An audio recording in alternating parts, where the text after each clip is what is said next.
As an entrepreneur of 3 8-figure businesses, as an investor, as a husband, as a father, I've learned a lot about business. I've also learned a lot about life. Unfortunately, I've learned a lot about life the hard way. Now, it was just my birthday, so it was causing me a lot of time to think back and reflect on a lot of things that's led me to here and sort of what the rest of my life holds. And so I thought, it's my birthday, but let me give you a gift. And so I want to give you 20 cheat codes that I wish I would have known 20 years ago.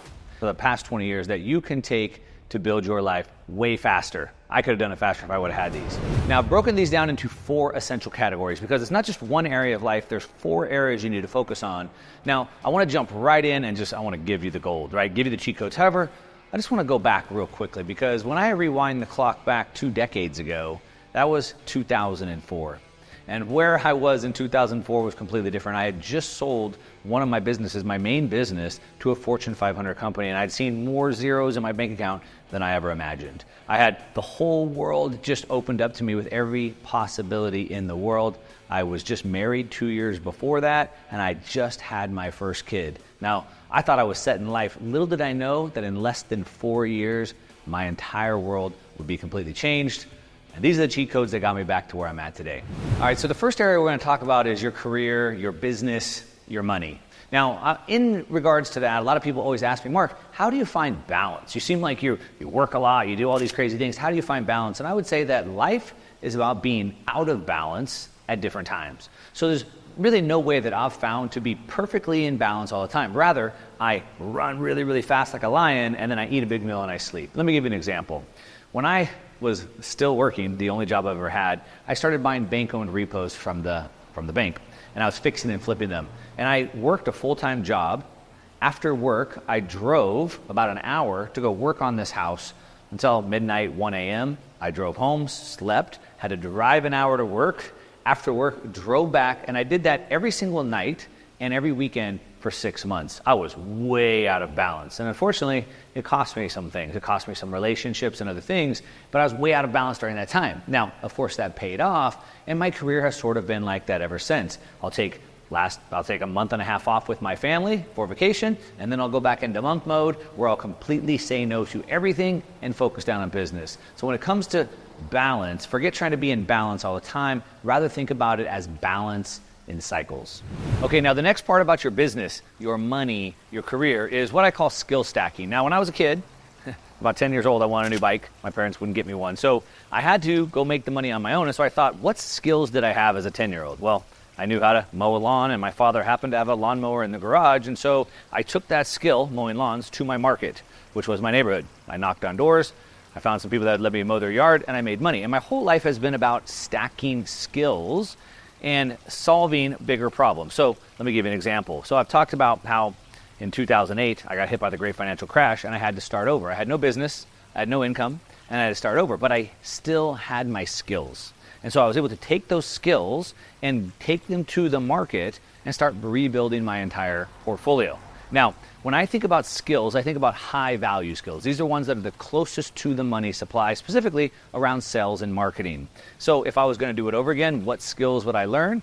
Sales and marketing. I'd learn Facebook ads, I'd learn copywriting, I'd learn video editing, I'd learn storytelling, I'd learn high ticket sales, I'd knock on doors, I'd work on phones. And I would learn those 2 skills and I would continue to stack those up. And then I'd start my own business like I've always done. Now, every one of my businesses, I think I've had 8 now that have gone to over 7 figures in less than 12 months. And they've all been started with no money. Why? Because they've all been service-based businesses that I started using my skills. You see, whether you have a skill pressure washing driveways or painting houses, you can take that skill, offer it as a service for a business, and it requires no money. Then you can take that money and go to the next step. All right, now the next big piece with this skills business making money is the thing of timing versus strategies. Okay, so what do I mean by that? Well, my story is, of course, 2004, sold my business. I was married, had my kid. By 2007, 2008, I was broke. The real estate market had completely crashed. My assets had fallen in value. And so what I learned in that hard example is that there's no such thing as good and bad timing. There's good and bad strategies. So what does that mean? In that current time in 2008, it was a really bad time to be in real estate with the strategy that I was employing. Now, it was a really good time to get into real estate with a completely different strategy. My book mentor, now my good friend Robert Kiyosaki, talks about how in 2008, he backed up the truck. He got as much debt as he possibly could, and he went and bought as much real estate as he could, and it made him a billionaire. For me, I had the wrong strategy. I was still building and trying to sell spec at a time when the markets were crashing. And so it wasn't a matter of timing, it was a matter of the strategy at the wrong time, if that makes sense. So life is all about timing, and you need to figure out that there's always an opportunity with the right strategy.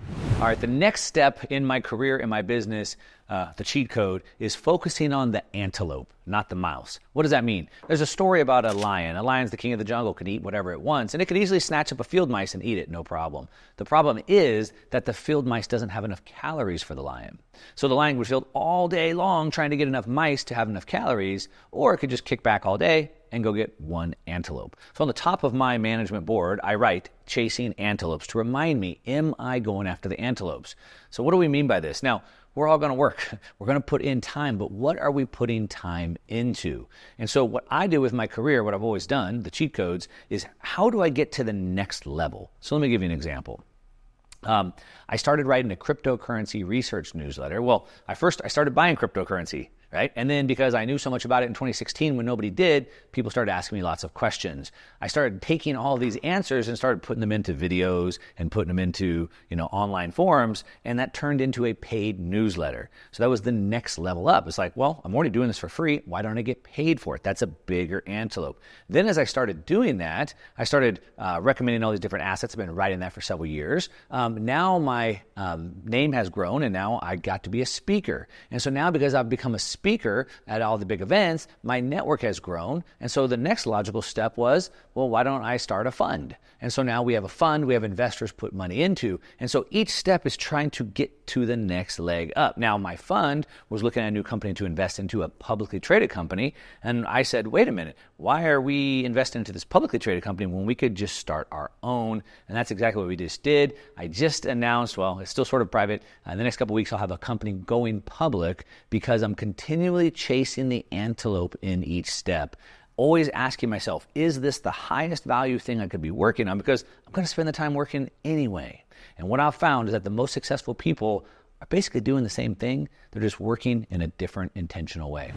Okay, the final lesson in regards to your business, your career, your money is in the law of attraction. Now, I'm not talking about from the book, The Secret. I'm not talking about sitting in a room and na-na-nu-nu thinking of good thoughts and they're going to come to me. I'm talking about the real law of attraction. And what I've found is the real law of attraction actually works, and here's how it works. Number one, I have to come up with a vision. What is it that I even want? And most people haven't even gotten to that first step. What is it that I want? The more clear, the better. Number two, I have to be able to craft a compelling story about this. I have to create this vision and I have to be able to tell it properly.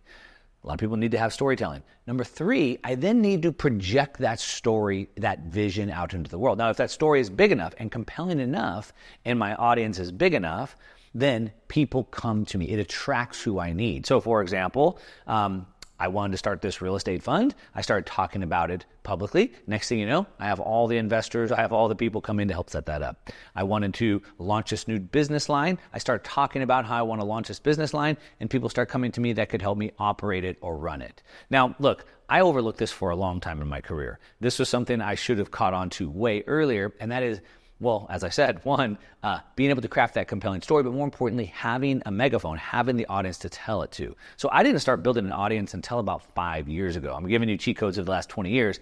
I didn't catch on to this until about 5 years ago. And if I would have caught it sooner, my life would be completely different. This is the number one piece of advice I'll give to anybody, my own kids. I'm telling them right now, build that audience, because with that audience, it gives me that megaphone to put my compelling stories out there and allows the law of attraction to happen. So have a vision, learn to tell a compelling story, and have an audience to project that message to, and watch everything in the world that you want just come right to you. The next section of hacks that I want to give you is on relationships. And I know this sounds like, what are you talking about, Mark? This isn't going to help me make money. Yes, it is. Money is a byproduct of your relationship. So specifically, I want to talk about your network. Now, a couple things I want to talk about there. Now, first of all, if I look back over my life, pretty much every single deal I've ever had, I've been invited to, I've participated in, has come from my network. Now, after 2008, when I had sold my businesses and got wiped out after that, I got started by a friend. I had the skills, so I had stacked the skills to do internet marketing. I had a friend who had a mortgage company. He offered me a partnership where I did marketing and we split revenue, and I ended up making a lot of money from that deal. And every other deal I've ever done since has come from the relationships that I've formed. Now, everyone's chasing money without realizing money is a byproduct. So how do you build this network intentionally so they continue to have this deal flow for you? Well, the first thing is, I get asked this question all the time, is like, how do I meet these people? How do I get in good with these people? You hear people on social media tell you that get in the better room, right? Get in rooms with people where, their problems are your dreams, things like that. But how? How do you do that? Well, easier said than done, but the reality is you do really cool things and it attracts cool people. So when I built up a platform, people want to come be on my platform. When people see me building houses, it attracts the neighbors and the other people that are building houses. So whatever I'm doing, I'm attracting those types of people. And as I've up-leveled my life, as I've reached higher levels, I attract higher level people.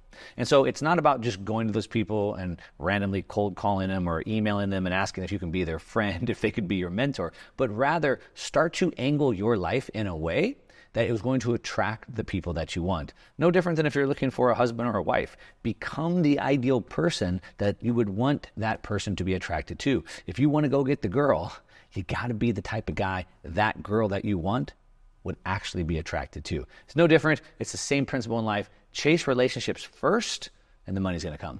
All right, the next part, we're going to stay on relationships for a minute because, again, the right relationships will make you all the money that you need. I want to talk now about friends. Friends specifically, hopefully you are growing. That's my goal, is to always grow in life. And the problem is that as you're growing, the people that you're around may not serve you anymore. And look, your friends are sort of like this bucket of crabs. The bucket of crabs, if you've ever looked at it, is as a crab is trying to crawl out of the bucket, the other crabs are trying to pull it back down. It's not their fault. They're not intentionally doing that. And it's the same with your friends. Your friends like you for who you are now, not for who you're going to become. So let's say that you're out of shape and you want to start running triathlons and get in shape. And you go out to dinner with your friends and they're like, oh, you don't have to stick to your diet tonight. Why don't you just start on that tomorrow? So they're not trying to harm you. They just like you for who you are, not who you're going to become. And so it's important to change your friends. Now, I didn't understand this until 2021. I moved. I'd never moved. I've lived in the same area. I've known the same people, but I moved to Puerto Rico. And when I met a whole new group of people, I realized how important it was for me to change my friends because, they say that you are the sum of the people that you hang out with. I hate to use cliches, but it's true. If I wanted to run a triathlon and I hung out with people that just wanted to sit in the basement and watch Netflix all day, it's going to be hard for me to train for a triathlon. If I hang out with people who are training for triathlons, it'd be easy for me to do that. So you understand that. If I'm around people doing the things I want to be doing, then I'm going to be doing those things. Now, how do you do that? Well, one, you could move. That's what I did. By moving, it forced me to go find new people. And instead of just sitting with the old comfortable friends who I've always known, it forced me to evaluate each new relationship and ask myself, is this somebody that I wanted to be with? Number one. Number two, let's say you don't want to move. I ended up moving back. And so I'm back with my old friends, but what I do is I travel quite a bit. So I go to conferences, I go to events. Usually once a month, I'm on the road going to different events to hang out with these different people, to establish these relationships, to learn from, to draft off of, to work with these other people. So your friends are a big piece. You are the sum of the people you hang out with, and you have to intentionally cultivate that list to become the person you want to be. All right, now we're staying with relationships. We're going to give you 5 into each of the 4 categories. And really, again, these relationships are the most important thing. Now, I want to get into something a little bit more touchy, and that is your family. Now, your family isn't like your friends. You didn't choose them. And specifically, we'll talk about your immediate family, a husband, a wife, a significant other. Now, I think it's probably the most important decision you can make in your whole life. But if you've already made that decision, you may not be stuck. So what do I mean by that? So first of all, your husband or wife should be there to support you. I couldn't imagine doing what I'm doing without my wife to do that. She is the backbone. She makes sure all the stuff is going on behind the scenes. But more importantly, she gives me the comfort, the safety, the support for me to go out and risk it all, knowing that she's got my back no matter what. There's no way I could do that without her. And so you need to have that other person. Now let's say that you don't have that other person. Well, what are you going to do about it then? Well, I think that part of that relationship comes from the way that you treat them, some of the expectations that you set for them. And so you can't really expect your husband or wife to have your back if you're not having their back, right? If you're not out there doing your best to provide and to protect for them, how can you expect them to be at ease and to support you? So it kind of goes back to the first part about if you want to attract the right people, you have to become that type of person. And if I want to be the husband that my wife is supporting, if I want to be the type of husband that my wife will ride or die behind, then I have to be the type of person, I have to be the type of husband that will give her the ease and the ability and the comfort to be that type of person. Your relationships are everything. Your family, your immediate family being the most important. It's definitely worth the intention. All right, and the next tip, staying on relationships, is thinking about them intentionally. All right, so look, you only have so much time with your relationships, with your parents, with your kids, with your spouse, and so really thinking through intentionally, what is it that you want? All right, that's number one. And really, it's all about intentionality. Number two, who do I want? What relationships do I want? And intentionally going and getting those things. So for example, I was talking to one of my friends that I mentor, and he has a personal brand and he's helping people with their diet and fitness. He's doing really well with that. And he's like, I think I'm ready to take the next step and I want to help people with their business. I've done pretty well in business. I can help them. And I said, let's think about this for a minute. Who do you really want in your life? Who is that you really want to become? Who gives you energy? Who takes away your energy? And he went on to say that he really loves working with men. He really gets energy from working with men. He thinks the world needs stronger men, stronger father figures, etc. I said, so then why do you want to just go work with random business people? Why wouldn't you go work with men? Why wouldn't you intentionally, since you're already talking about that, since you already love that, since your energy is already there, why wouldn't you intentionally then go cultivate that to bring those types of people into your life? You see, what happens is most people, we just have around us whoever we have without really stopping to think what it is that we want, and then who do we need to help us fulfill that? So being intentional about it, cultivating that list, and attracting the right people.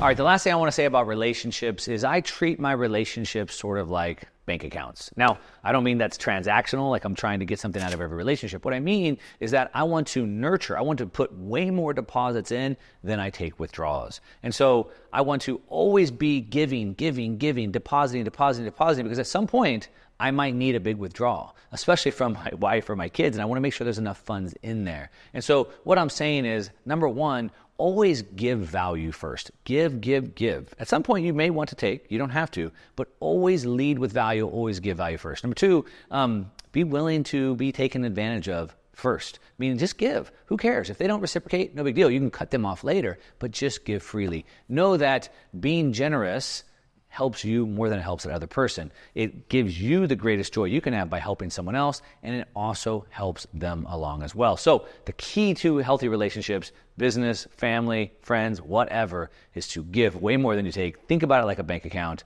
and you'll never come up short.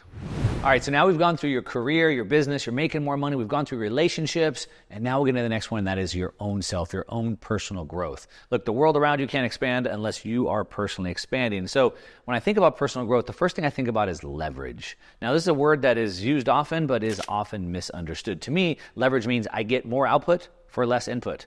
And so my mantra for the last 2 decades for myself is I always ask that question, how can I get more output with less input? How can I get more work done but actually work less? Now, one of the practical ways I've learned to do this is using something called GTD, or the Art of Getting Things Done, written by David Allen. It's a book by David Allen. And basically it starts by this. Number one, capture everything. I walk around with my phone. I have an app called Evernote, and any idea that comes to me, I capture everything. Number two, I have to process and organize all my thoughts. So every day, I have to go through everything that I've captured, and I have to process and organize that. And then I have rules for how I manage that workflow. That's the way that I'm able to get so much done, be able to juggle so many things without losing my mind, and making sure that everything is advancing forward. That's the key, leverage. Just tell yourself over and over, how can I do that? And if you ask that question, how, you're going to find the answer. All right, sticking on personal development, we'll use these 2 tools. This is something I learned from my mentor and now my friend Robert Kiyosaki in his first book, Rich Dad, Poor Dad. And he talks about how all of us should be filling up our mind with more content. And so you need to go learn, man. You need to build your skills. You need to go watch YouTube videos, podcasts, buy courses, hire coaches, whatever. You need to get more information. You need more content. However, what we need to do is we need to get a bigger cup. We need more context. All right, it's that thing that, you don't know what you don't know sort of a thing. And so learn what you know now. Now, with the internet and YouTube, et cetera, you can be about a 70% subject matter expert in about 4 or 5 hours today. So fill up your cup, but then you gotta get a bigger cup. You need to travel, you need to take more courses, you need to meet new people, and this is the way to scale your life. All right, the next greatest hack, if you wanna save time, is paying for advice. Literally, like what we really pay for is we pay for time and certainty. And so I pay to save time. Now, when I first started my very first business, I knew there was a lot of things I didn't know. And at the time, there was a company called Nightingale Conant, and they sold educational programs. And I bought programs from them. Think and Grow Rich, I think, was the very first one. Rich Dad, Poor Dad. And I listened to those, and I was paying for information. All that research had been done. The life's work had been boiled down to this educational program that I could pay for and I could absorb. As I made more money after I sold my first business, I then started hiring tax strategists so I could learn tax strategy. I hired business coaches who had been there, done that, and could accelerate my growth through my business stage. Today, I join mastermind programs. I'll pay $20,000, $40,000, sometimes even $50,000 for a year to be in these mastermind groups, because my approach has always been, if I can learn one idea, if I go to this conference, if I read this book, if I pay to go in this group, if I can learn one idea, it can radically transform my life. And I want to do it in the fastest amount of time. And so I do that by paying for information. All right, if you really want to grow fast personally, then you have to gain perspective. And this means a couple things. Number one, for me, when I turned 18, 19, I was starting to travel the world. And I realized if I traveled the world, I could start to learn different cultures. I could get more creative, and I could start to put different things together. It also gave me a lot of stories and a different perspective on how other cultures live. Today, I also do that by reading all different types of books. I'm trying to be able to connect dots from different disciplines. And so if I only study, if I only read one thing, if I'm like, I think 60% of Americans have never left America, I only know one way, I lack the perspective I need to have the creativity to understand different cultures and to be able to start connecting dots differently. And this is done intentionally. Read, watch, listen to different information, and more importantly, go out and travel.